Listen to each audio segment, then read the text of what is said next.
أشهد أن لا إله إلا الله وحده لا شريك له وأشهد أن محمدا عبده ورسوله رب اشرح لي صدري ويسر لي أمري واحلل عقدة من لساني يفقهوا قولي واجعل لي وزيرا من أهلي ولا حول ولا قوة إلا بالله العلي العظيم.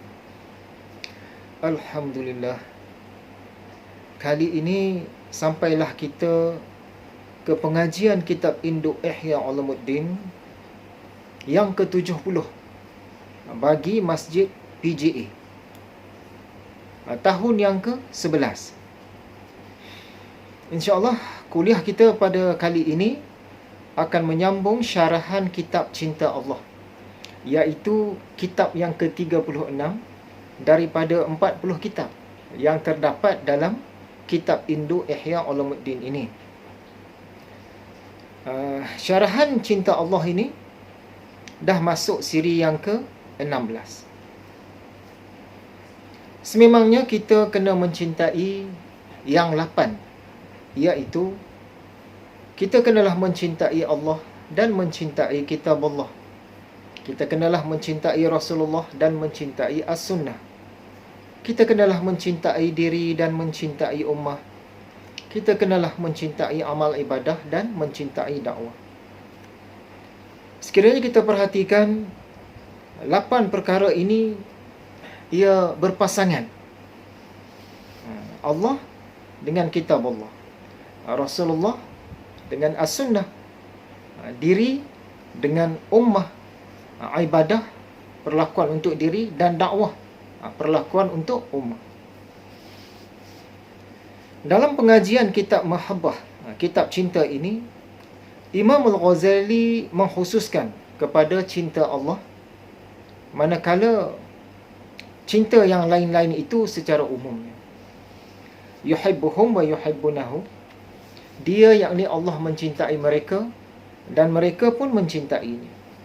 Surah Al-Ma'idah ayat 54. Tetamu-tetamu Allah yang dimuliakan dan para penonton yang dikasihi sekalian, apakah kelazatan yang teragung dan tertinggi? Umumnya, emas ia lebih berharga daripada gangsa. Oleh itu, ilmu tentang emas adalah lebih berharga, lebih utama, lebih penting, lebih lazat berbanding dengan ilmu tentang gangsa. Ilmu mengenal emas lebih berharga berbanding ilmu mengenal gangsa. Dan mendapat emas lebih kita sukai berbanding dengan mendapat sekadar gangsa.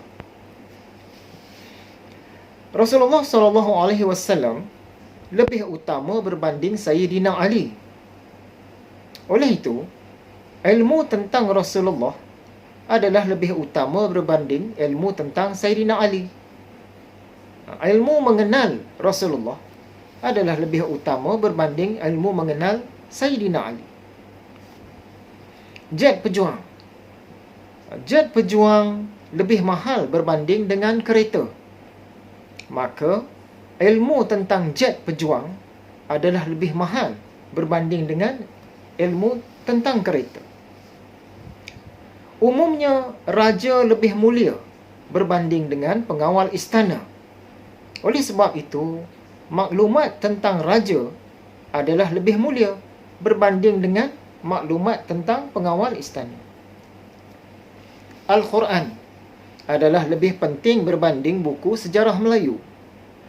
Oleh sebab itu, ilmu tentang Al-Quran adalah lebih penting berbanding dengan ilmu tentang sejarah Melayu. Masjidil Haram, ia lebih gah berbanding dengan masjid negara. Maka ilmu tentang Masjidil Haram tentulah lebih gah berbanding dengan ilmu tentang masjid negara. Nabi Sulaiman, dia lebih hebat, lebih tinggi, lebih agung daripada anak-anaknya. Maka maklumat tentang Nabi Sulaiman pun tentulah lebih hebat, lebih tinggi dan lebih agung berbanding dengan maklumat tentang anak-anaknya. Mengenal Nabi Sulaiman adalah lebih hebat, lebih tinggi dan lebih agung berbanding dengan mengenal anak-anaknya. Lagi, bangunan Taj Mahal adalah lebih indah, lagi lebih mengasyikkan berbanding dengan Museum Taiping. Oleh sebab itu, ilmu tentang Taj Mahal adalah lebih indah, lagi lebih mengasyikkan berbanding dengan ilmu tentang museum-museum biasa. Jadi, apakah kenikmatan dan kelazatan yang teragung dan tertinggi? Ada tak lagi sesuatu yang lebih berharga daripada Allah? Tak ada dah. Ada tak lagi sesuatu yang lebih utama dan lebih mulia? Lebih utama dan lebih mulia berbanding Allah? Tak ada. Adakah yang lain yang lebih penting, yang lebih hebat, lebih tinggi, lebih agung berbanding dengan Allah? Tak ada. Allah lah yang lebih berharga, lebih utama, lebih gah, lebih hebat, lebih tinggi, lebih agung, lebih mulia dan sebagainya. Maka ilmu yang paling berharga, paling utama, paling mahal, paling bernilai, paling mulia, paling penting ialah ilmu tentang Allah. Ilmu tentang selain Allah itu tak akan dapat melawan hebatnya, tingginya, mulianya ilmu tentang Allah. Itulah ilmu yang paling nikmat dan paling lazat. Ilmu yang teragung dan tertinggi, iaitu ilmu tentang Allah.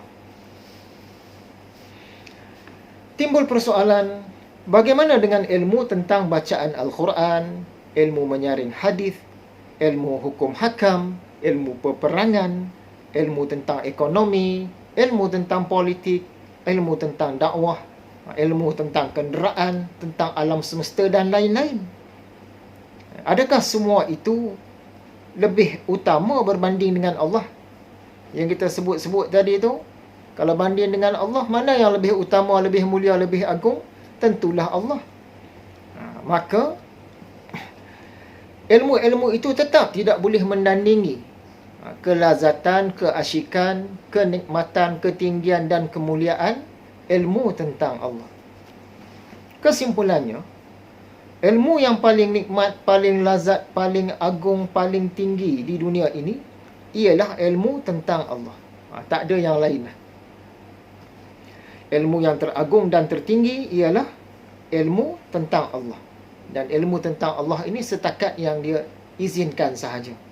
Tak ada siapa yang dapat mengetahui banyak tentang dia. Adakah ilmu tentang Allah itu yang penghabisan lazat?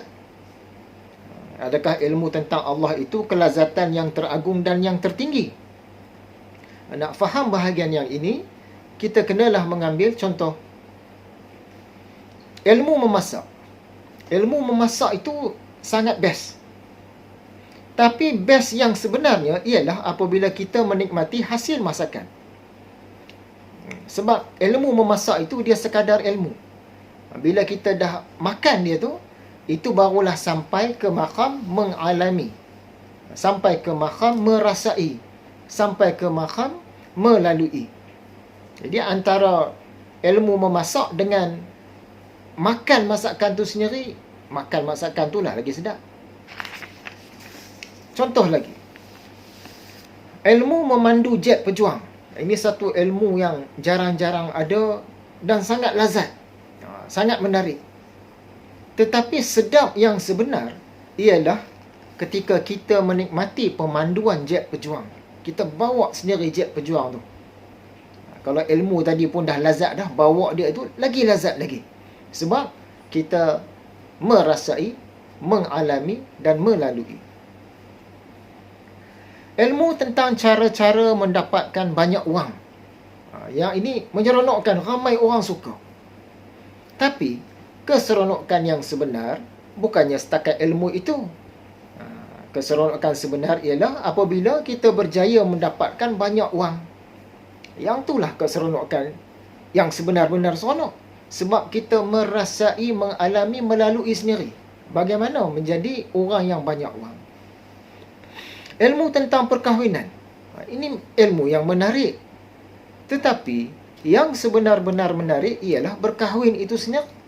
Sebab berkahwin itu menjadikan kita sampai ke makam merasai, melalui dan mengalami. Maka walaupun ilmu yang teragung dan yang tertinggi ialah ilmu tentang Allah Subhanahu Wa Taala, tetapi kenikmatan yang teragung dan yang tertinggi ialah mendapat Allah itu sendiri. Ilmu tentang ma'rifatullah dan memandang wajah Allah adalah yang paling agung dan paling nikmat. Ilmu tentang Allah ini, dia ada tahap-tahapnya. Ada orang yang dia sampai ke tahap tahu, tahap idrak. Dan ada orang dia lebih lagi, yakni sampai ke tahap kenal, tahap ma'rifah. Dapat Allah itu pula, antaranya disebut sebagai memandang Allah. Memandang wajah Allah. Ini bahasa dalam, bahasa sufi, bahasa halus. Bukan kata memandang dengan mata yang di kepala. Dengan itu, kenikmatan dan kelazatan yang teragung dan yang tertinggi di dunia ini ialah ma'rifatullah. Ma'rifatullah ni mengenal Allah dan memandang wajahnya. Bila kita dah kenal, naik satu makam lagi, memandang dia. Itulah yang tertinggi sekali. Bukan setakat dapat ilmu tentangnya. Dapat ilmu tentang Allah itu pun dah lazat dah. Bila kita sampai ma'rifah, lagi lazat. Bila kita sampai memandang wajahnya, itulah yang terhujung lazat. Dalam hidup kita ini ada dua jenis kelazatan. Kelazatan yang pertama namanya kelazatan zahiriyah. Kelazatan yang kedua namanya kelazatan batiniyah. Kelazatan zahiriyah ini ialah kelazatan yang zahir-zahir, yang luar-luar. Kelazatan zahiriyah ini dinikmati oleh 5 panca indera. Seperti kita melihat yang indah-indah, kita mendengar yang merdu-merdu, kita merasa yang sedap-sedap, kita menghidu yang harum-harum, dan kita menyentuh yang sedap-sedap. Ini kelazatan zahiriyah. Satu lagi jenis kelazatan ialah kelazatan batiniyah atau kelazatan rohaniyah. Lazat yang batin-batin, yang rohani-rohani, yang dalam-dalam. Kelazatan yang dinikmati oleh yang 5 tadi, itu luar. Kelazatan yang dalam ini ialah yang deria ke-6. Yakni mata hati. Contohnya, kalau di dunia ini, apabila diangkat menjadi pemimpin, kita rasa lazat. Di mana lazat tu? Lazat tu bukannya pada mata, pada telinga, pada hidung, pada lidah, pada sentuhan. Tak. Tapi lazatnya tu pada qalbu. Contohnya lagi, apabila kita menyampaikan ilmu, kita ada kelazatan. Mendapat kemenangan, ada kelazatan. Berasa tenteram, aman, sentosa, ada kelazatan. Dipandang mulia oleh orang, ada kelazatan. Kelazatan-kelazatan ini dia dinikmati oleh deria yang ke-6. Di dunia ini ada kedua-dua jenis kelazatan. Di akhirat pun ada kedua-dua jenis kelazatan. Panca indera dia merupakan 5 pintu yang terbuka menghala ke alam zahir. Sementara qalbu tadi, hati tadi, panca indera yang ke-6 tadi, dia merupakan satu pintu yang menghadap ke alam ghaib ataupun ke alam roh. Maka panca indera yang 5 pintu tadi, 5 pintu panca indera tadi, dia menerima maklumat-maklumat dan ilmu-ilmu dari luar. Masuk ke kita. Umumnya begitu. Sementara pintu yang menghadap ke alam ghaib tadi, dia menerima ilmu-ilmu dan maklumat daripada alam ghaib juga. Daripada Allah, daripada alam roh, daripada alam-alam ghaib. Awas. Lazat beribadah belum tentu bukti kita ni di jalan yang benar. Contoh, apabila kita terlibat ajaran sesat, tiba-tiba rasa sedaplah beribadah ikut Tok Guru ni, padahal yang tu ajaran sesat. Maksudnya, syaitan dah mengenakan kita. Sebab itulah kita ni kena kenal makrifah yang benar dan makrifah yang salah dulu. Kena belajar dulu. Kita tak boleh jadikan hujah bila kita duduk dengan satu-satu aliran, satu jemaah, satu ajaran, tiba-tiba rasa sedap, itu adalah bukti betul. Sebab ada kes pasang suami isteri, mereka mengikut satu orang guru. Guru ni bawa ajaran yang bermasalah. Mula-mula tu okey. Bila dah sampai ke pertengahan tu, baru dapat kesan guru ni bawa ajaran yang bermasalah. Ringkas kata, ajaran sesat lah. Yang suami, dia keluar. Dia tak mau dah. Sedangkan yang isteri terus kekal. Dan akhirnya mereka ni berpisah. Sebab apa? Yang si suami tadi, dia nampak jelas-jelas apa masalahnya ajaran si guru ni. Dan bila dia keluar, dia rasa lazat. Oh, lazat ibadah dia dengan meninggalkan si guru tu tadi. Tapi yang isteri dia pula sebaliknya, bila dia bersama dengan guru dan ajaran itu, dia pula berasa lazat. Dia rasa inilah yang paling tinggi, paling sedap, paling lazat dia beramal ibadah.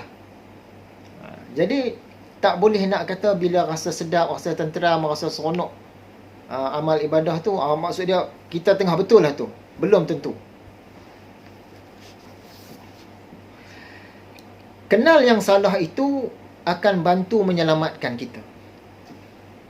Kebenaran, jika tidak dikesan pun, umumnya tak mengapa juga. Sebab jika kebenaran ni terkena pada diri kita, dia tetap bawa manfaat.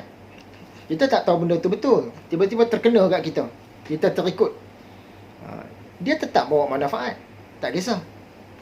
Tetapi kalau kesalahan, jika tidak mahir kita kesan, ia mudah terkena pada diri kita. Dan mudaratnya, di dunia pun mudarat, di akhirat pun mudarat. Oleh sebab itu, kita hendaklah belajar dan mempunyai kemahiran untuk mengesan dengan segera akan hal-hal yang salah. Benda-benda salah ni seboleh-bolehnya cepat kita tangkap, kita kesan, kita detect. Yang benar itu tidak perlu terburu-buru untuk kita ketahui. Tetapi yang tidak benar itu perlu dari awal untuk dikenal pasti. Berkata Huzaifah radhiyallahu anhu, aku bertanya, tanya kepada siapa ni? Kepada Rasulullah sallallahu alaihi wasallam.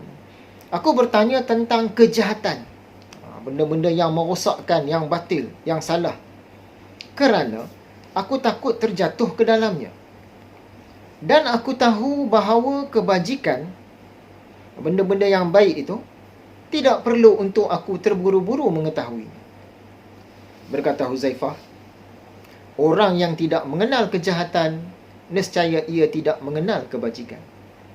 Begitulah umumnya dalam jalan kerohanian ini. Imam Ghazali ni dia memang banyak mengikut jalan Huzaifah. Bila kita ikut jalan yang ini, insya-Allah ruang kita untuk selamat itu adalah lebih luas. Sebab benda yang tak kena, yang salah, yang bermasalah, cepat kita dapat detect. Seterusnya, antara rahsia nikmat dan azab di akhirat. Habuan baik di akhirat untuk kita tidak lain ialah apa yang kita bawa dari dunia ini. Apa yang kita nak dapat di akhirat itu sebenarnya kita bawa dari dunia ni. Siksaan di akhirat juga yang untuk kita itu sebenarnya kita yang bawa dari dunia ini. Ini macam mana cerita dia? Yang kita tahu kita pergi ke akhirat ni kosonglah. Kosonglah, tak bawa apa-apa pun. Di sanalah baru kok nak kena, kalau kita ni didapati banyak dosa, kita akan kena begitu, kena begini kan. Tapi Imam Ghazali kita, segala siksaan, alat-alat siksaan, benda-benda siksaan yang kita nak kena di akhirat itu, sebenarnya kita yang bawa sendiri dari dunia ini. Apakah dia itu? Tidak lain tidak bukan ialah amal-amal kita. Jika kita bawa dari dunia ini bekalan amal-amal buruk, Kita buat di dunia lah, amal-amal buruk kita bawa sampai ke akhirat. Dari satu sudut, hal itu bermakna kita sendiri yang sedang membawa. Nak bawa apa? Kita bawa api untuk membakar kita di sana. Amal-amal buruk kita tu, dari satu sudut, itulah api yang kita buat di dunia ni dan kita yang bawa pergi ke akhirat. Bawa pergi sana untuk apa? Untuk bakar kita. Amal-amal buruk kita itu perumpamaannya seolah-olah peralatan-peralatan siksaan. Peralatan-peralatan siksaan itu kita yang bawa dari dunia ni, bawa pergi ke akhirat. Kita bawa ke sana tu untuk apa? Untuk alat-alat tu digunakan ke atas kita. Air menggelegak. Sebenarnya amal-amal kita, amal-amal buruk kita, dia diibaratkan air menggelegak. Air menggelegak ni sebenarnya kita yang bawa dari dunia ni. Kita bawa pergi ke akhirat. Untuk apa bawa tu? Untuk kita dimasukkan ke dalamnya. Itu yang Imam Ghazali kata, siksaan di akhirat untuk kita itu sebenarnya kita yang bawa dari dunia ini. Sebab itu apabila orang tu dah kena dah di akhirat nanti, dia tak boleh nak salahkan orang lain. Sebab bahan-bahan siksaan, alat-alat siksaan, dia sendiri yang bawa dari dunia ini. Begitu cerita dia.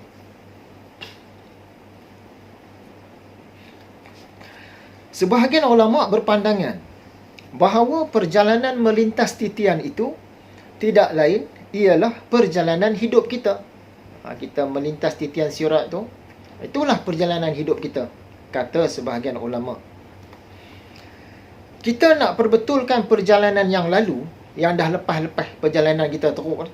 Daripada start kita balik sampailah sekarang ni, mungkin kita ada dosa kecil, dosa besar kan. Nak perbetul dah tak boleh dah, melainkan kita taubat saja. Tapi nak lancarkan perjalanan kita ni, benda-benda yang nak mendatang, hari-hari mendatang ni, kita bagi cantik. InsyaAllah bila kita melintas titian tu nanti, perjalanan dia pun cantik lah. Cara kita melintas tu nanti berdasarkan apa yang kita buat di dunia ni. Umur 15 kita buat apa, umur 25 buat apa, umur 40 buat apa. Masa melintas tu, yang tu lah.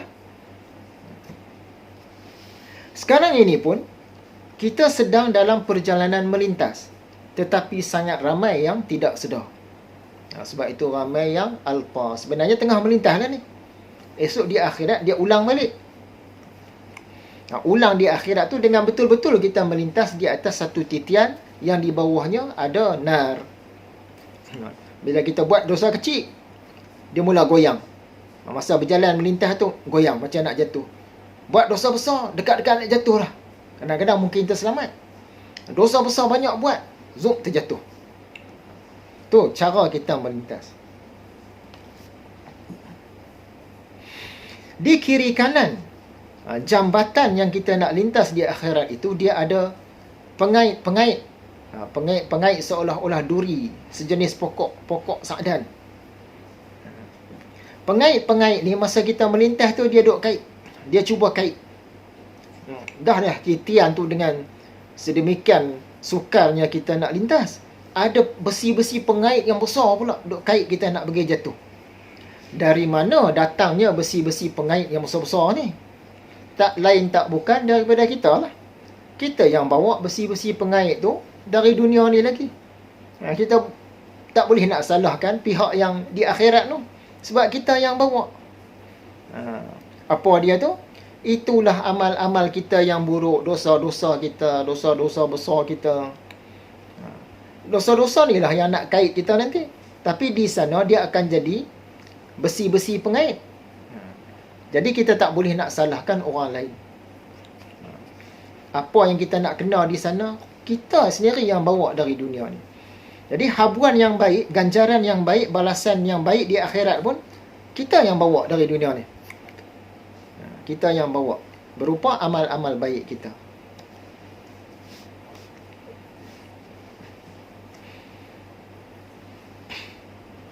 Sesiapa yang perjalanan hidup dia cantik je, start daripada balik sampailah dia meninggal, nanti dia nak melintas titian sirat pun cantik lah. Sebab itu budak-budak yang mati kecil ni, orang kata ringkas cakap masuk syurga lah. Sebab dia tak banyak hari dia di dunia ni. Lahir-lahir meninggal. Maksud dia melintas nanti, zup, berdesuk. Dia tak ada masalah. Yang masalah dia kita yang umur banyak ni. Umur 15 kita buat apa, umur 20 kita buat apa, umur 21 kita buat apa. Yang ni yang kita nak lintas nanti ni.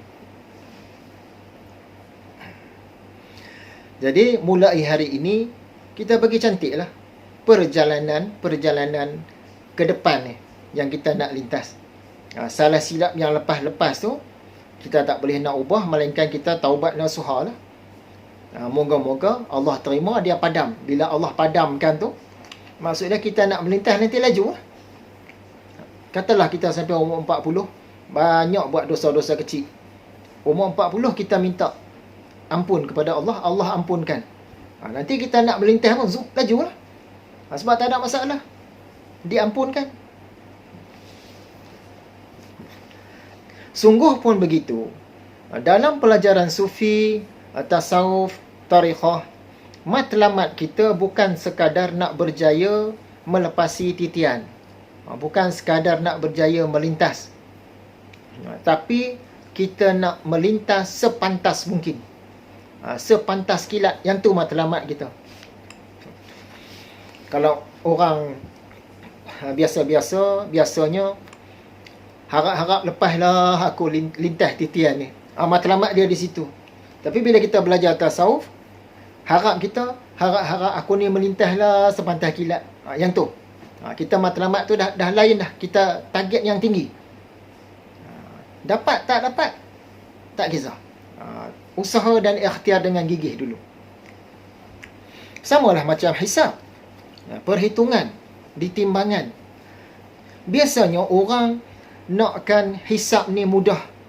Ya Allah, mudahkanlah hisab aku. Ringankanlah hisab aku. Cepatkanlah hisab aku. Tapi bila kita belajar tasawuf, dengan amal-amal, dengan ilmu, dengan usaha dia tu, matlamat kita bukan setakat nak mudah, nak ringan, nak cepat hisab. Nak tak mau ada hisab. Kan ada orang-orang yang dia tak kena hisab. Bila belajar tasawuf, itulah matlamat kita. Kita nak pergi ke situ. Sebab bagi Imam Ghazali, sesiapa yang kena hisab ni, yang tu sudah dikira azab lah. Sebab hisab ni dia bukan sekejap. Dia sangat detail dan kita sangat susah. Kita nak kena cek dengan polis, dengan pihak berkuasa, dengan pihak mahkamah pun kita takut kan. Ini nak kena cek di sana tu dengan sedetail-detailnya, kita lagi sangat takut. Jadi sebab itu dalam pelajaran tasawuf, dia bagi kita amal-amal, bagi kita usaha, bagi kita mujahadah, supaya kita ni dapat tak kena hisap. Bila tak kena hisapnya mudah. Kena hisap pun tak kena. Nak melintas titian pula secepat kilat. Yang tu matlamat kita. Samalah juga macam nak masuk ke dalam syurga. Biasanya orang-orang minta, ya Allah, masukkanlah aku ke dalam syurga. Lepaskanlah aku daripada neraka. Jauhkanlah aku daripada neraka. Masukkanlah ke dalam syurga. Tapi kan bila kita belajar ilmu tasawuf, ilmu sufi, ilmu tarikhah ni, matlamat kita nakkan Tuhan punya syurga. Kita bila belajar tasawuf ni, matlamat memang tinggi. Matlamat nak dapat A+. Kalau kita tak belajar tasawuf, ini biasanya, bukan semestinya. Biasanya kebanyakan orang, mereka mengharapkan lulus. Dapat lulus, jadilah. Lulus di titian, lulus di hisab, lulus di masuk syurga. Tapi bila belajar tasawuf, nak A+. Bukan setakat lulus. Nak melintas, A+. Hisab, A+, tak kena hisab. Masuk syurga, A+. Dapat Tuhan punya syurga. Tu, beza. Jadi dalam tungku fiqah, tungku aqidah, tungku as-sa'ah, secara khususnya tak ada pelajaran yang macam ini. Sebab dia pelajaran yang khusus dalam tasawuf.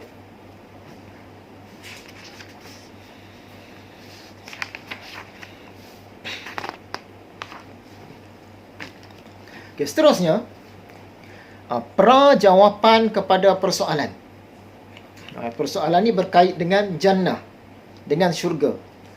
Sebab di akhirat ini, dia ada 5 kategori besar. Satu, terlepas daripada neraka. Atas daripada itu, dimasukkan ke dalam jannah, iaitu jannah abrar. Atas daripada itu, dimasukkan ke dalam jannah mukharrabin. Atas daripada itu, mendapat redha Allah. Dan yang teratas sekali, mendapat Allah. Ahli sufi matlamatkan yang teratas sekali itu. Jadi ada persoalan. Apakah amal-amal orang mukharrabin di dunia ini? Sahabat kita tanya. Jadi yang ni bukanlah jawapan penuh dia lagi. Sekadar menjelang kepada jawapan. Jawapan kepada persoalan apakah amal-amal orang mukharrabin di dunia ini. Sebab kita nak masuk syurga mukharrabin lah. Kan? Syurga yang tinggi ni nama dia syurga abrar. Untuk orang-orang abrar. Syurga yang lebih tinggi lagi, syurga untuk orang-orang mukharrabin. Oleh sebab itu, saya ada menulis satu kenangan zaman kecil. Sebab dia jawapan kan. Kalau sekali imbas, orang tak akan perasan buat apa cerita ni, pengalaman zaman kecil ni. Cerita tentang sahabat karib. Zaman kecil kan kita ada sahabat karib. Saya menulis cerita tu, letak di Facebook. Biasanya orang akan anggap ni cerita kenangan. Sebenarnya, matlamat dia tu ialah jawapan kepada persoalan apakah amal-amal orang mukharrabin di dunia ini. Dia cerita dia ringkas saja, lebih kurang begini. Pada zaman kanak-kanak, khususnya kanak-kanak lelaki dululah, zaman saya dulu, apabila kita menjadi sahabat karib kepada seseorang, biasanya kita ada tahu rahsia dia, dia juga ada tahu rahsia kita. Itu kawan karib zaman kanak-kanak. Dengan orang lain kita tak kongsi rahsia tu. Seterusnya, rasa kasih sayang kita kepada dia lebih kuat berbanding dengan kawan-kawan lain. Sehari kita tak bertemu dengan dia, rasa gelisah. Dengan kawan-kawan lain tak bertemu tu, tak rasa sangat. Jika berlaku sesuatu yang menggembirakan berlaku kepada kawan karib kita itu, kita pun turut berduka cita. Seolah-olah perkara tu berlaku kat diri kita juga. Jika berlaku sesuatu yang menggembirakan kepada kawan kita, kawan karib kita itu, kita pun turut bergembira. Sebab kita anggap dia tu macam sebahagian pada diri kita, walaupun kita tak dapat. Contoh, kawan karib kita tu berjaya dihadiahkan oleh bapaknya basikal baru. Dia yang dapat, kita tak dapat. Tapi kita turut tumpang seronok. Kita pernah bersama-sama bermain, bersama-sama mandi sungai, bersama-sama mandi lombong, bersama-sama merapak-rapak ke dalam hutan, bersama-sama tidur, sama-sama mandi hujan, main lecah, main longkang, sama-sama makan sehidang, sama-sama panjat pokok, sama-sama tangkap ikan di parit. Banyak benda yang kita buat bersama-sama. Tu kawan karib. Kita pernah bergaduh, pernah bertumbuk dengan dia. Bahkan kita pernah merajuk dan pernah memujuk dengan dia. Yang ini namanya jinak hati. Dalam pelajaran cinta Allah ni ada satu level nama dia jinak hati. Yang nanti kita sampai. Kita sanggup mempertahankannya jika dia diganggu. Orang lain pukul kawan kita, kita pun masuk tumbuk sekali. Ada isyarat-isyarat tertentu yang kita dengan dia saja faham. Ada sir, ada rahsia. Kawan-kawan lain tak tahu. Kita dengan kawan karib kita saja yang tahu. Dan kalau kita dalam kesusahan, dialah tempat pertama yang kita mengadu. Kat mak bapak pun tak cerita lagi, kat kawan karib kita tu kita cerita dulu. Ini ciri-ciri kawan karib zaman kanak-kanak dulu. Sekiranya tak banyak daripada hal-hal yang disebutkan ini ada, Bukan kawan karib lah, kawan biasalah tu. Kawan karib ni dia memang akrab. Karib, kharib. Ini ditulis pada 6 hari bulan 12 yang lalu. Ini sebagai pra-jawapan kepada persoalan apa amal-amal orang mukharrabin di dunia ini. Jawapan penuhnya tak sempat dibuat lagi. InsyaAllah. Kata Imam Al-Ghazali dalam Kimya'us Sa'adah tentang nikmat kebahagiaan di akhirat. Seluruh umat mengaku dan percaya bahawa memandang Allah adalah puncak kebahagiaan. Kerana perkara itu dinyatakan dalam syariat. Inilah kenikmatan yang paling tinggi, paling hujung, paling jauh. Tak ada dah selepasnya. Lazat yang paling lazat, nikmat yang paling nikmat, sedap yang paling sedap, iaitu memandang Allah, memandang wajah Allah. Ini bahasa dalam ya, bahasa halus, bahasa sufi, bukan memandang dengan mata tu. Nikmat ini di akhirat ada, di dunia pun ada. Dan kita pernah share kuliahnya masa kita syarahkan kitab akidah di Masjid PGA ni dulu. Di akhirat ada, di dunia pun ada, cuma jauh berbeza. Nikmat tertinggi di dunia ialah memandang Allah. Nikmat tertinggi di akhirat pun memandang Allah. Tapi jauh beza. Ibarat orang tengok gambar kekasih dia. Tengok gambar dah terasa lazat, tak mau tengok benda lain lah. Tapi kalau tengok berdepan, jumpa berdepan, lagi lazat. Macam itulah contoh dia. Orang yang mengenal Allah Ta'ala telah ma'rifatullah, lalu dia mahabbah dan memandang wajah Allah di dunia ini seakan-akan telah berada di syurga. Sebab tu ahli-ahli sufi ni sebahagiannya kata dunia ini pun dah macam syurga dah. Mendalam maksud dia tu.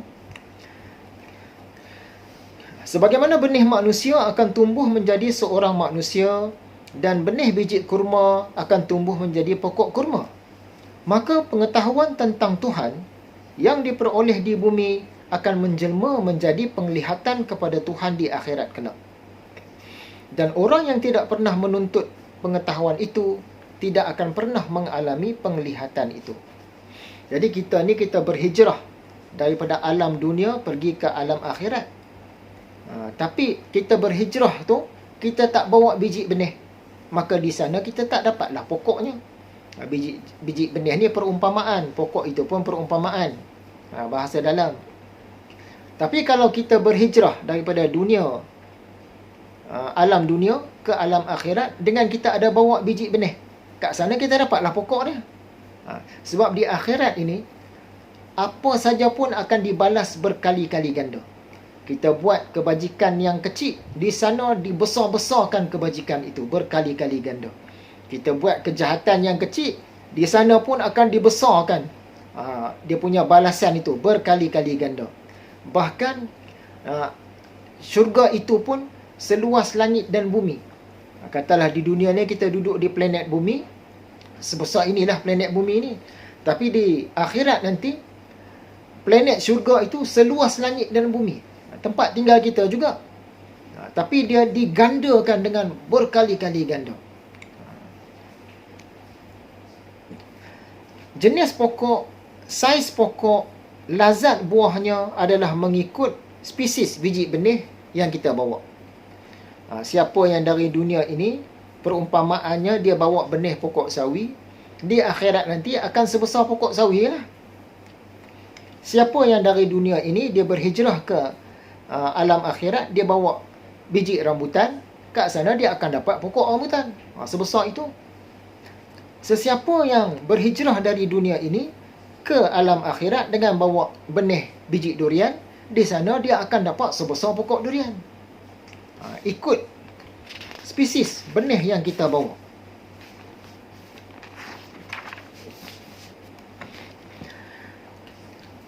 Memandang Allah ini tidak terbahagi sama rata kepada orang-orang, melainkan kadar kejelasan memandang itu bahasa dalam, akan pelbagai sesuai dengan kadar pengetahuan mereka. Ada orang dapat tengok dekat, ada orang dia nampak jauh. Contoh macam tu lah, perumpamaan. Ada orang nampak kabur-kabur, ada orang nampak jelas. Ada orang nampak kecil, ada orang nampak sebesar-besarnya. Ini sekadar perumpamaan. Perumpamaan kepada kejelasan tu tadi.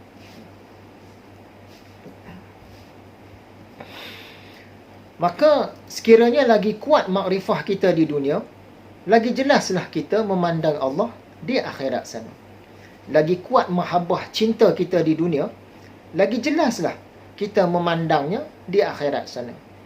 Kita ingat balik, memandang ini ialah kenikmatan yang tertinggi. Selain itu, ingat lagi tak perkongsian kita tentang 70,000 hijab? Bila kita kongsikan, kita selitkan pengajian Mishkatul Anwar, satu lagi kitab Imam Al-Ghazali dalam pengajian kitab Ihya kita ini. Tuan-tuan boleh rujuk, tonton balik tentang 70,000 hijab. Cari semula rakaman lama tu dan tonton kembali. InsyaAllah banyak manfaat. Lagi nipis hijab kita dengan Allah di dunia ni, akhirat esok nipis lah. Dekatlah dengan dia. Tapi kalau di dunia ini hijab dah sangat tebal, akhirat esok tebal lah. Berbekalkan pengetahuan semata-mata tanpa disertai cinta belumlah cukup untuk mendapat kebahagiaan yang sempurna. Kalau sekadar ilmu, baguslah, tapi tak cukup lagi. Macam ilmu tadilah, ilmu tentang jet pejuang dengan memandu jet pejuang. Setakat ilmu tu tak cukup lagi. Kita kena sampai ke peringkat merasai sendiri membawa jet pejuang. Ramai orang biasanya berhenti setakat ilmu lah. Setakat ilmu, setakat makrifah. Yang tu tak cukup sebenarnya. Dia kena naik lagi kepada mahabbah. Mahabbah pun tak cukup lagi. Dia kena naik kepada memandang lah. Sampai memandang lah. Memandang dengan makrifah, dengan mahabbah. Orang yang menyangka bahawa mungkin saja untuk menikmati kebahagiaan di akhirat tanpa mencintai Allah Ta'ala. Tak payah mahabbah lah, tak payah cinta lah. Kita makrifah sudah. Akhirat esok dapatlah pandang Allah. Memandang wajah Allah. Kata Imam Ghazali, orang yang berpandangan begini sudah terlalu jauh tersesat. Kena faham, bila dalam sufi ni disebut tersesat, bukan maksud sesat keluar daripada agama Islam. Sesat ni maksud dia tak temu jalan yang sepatutnya, tapi masih dalam Islam lagi. Dia dua jenis sesat. Satu sesat tu dah keluar pada Islam, satu sesat lagi ni tak jumpa jalan.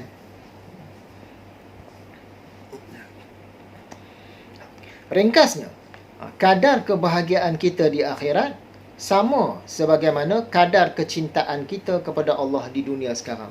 Oleh sebab itu, selain daripada makrifah, kita kena teruskan sampai ke mahabbah, dan mahabbah kita pun kena A+ juga.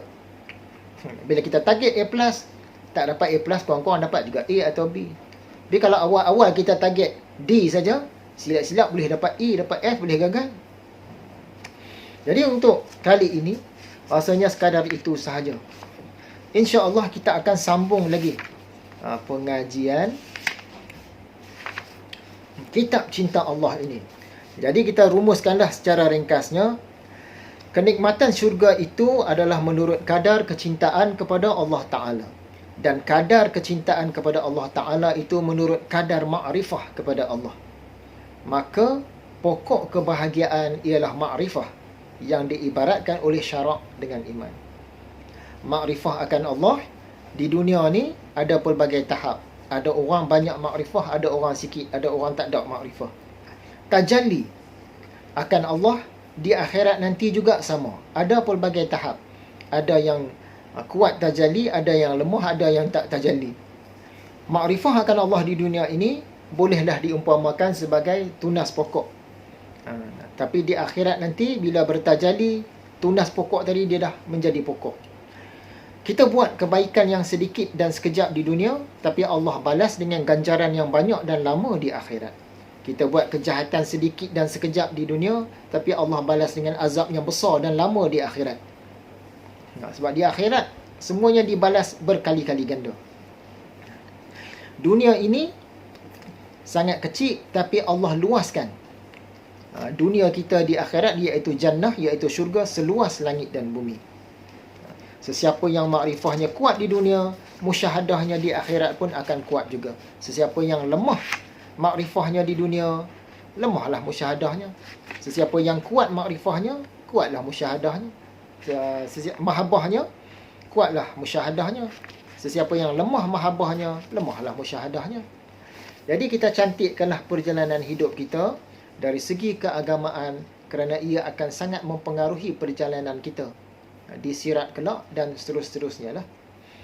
Pelajaran makrifah, mukasyafah, musyahadah dan seumpamanya hanya ada dalam mata pelajaran tasawuf. Maka teruskanlah penjelajahan kita dalam pelajaran tasawuf ini.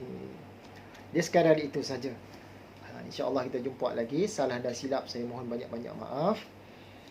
Sekian saja. Wabillahi taufiq wal hidayah. Assalamualaikum warahmatullahi wabarakatuh.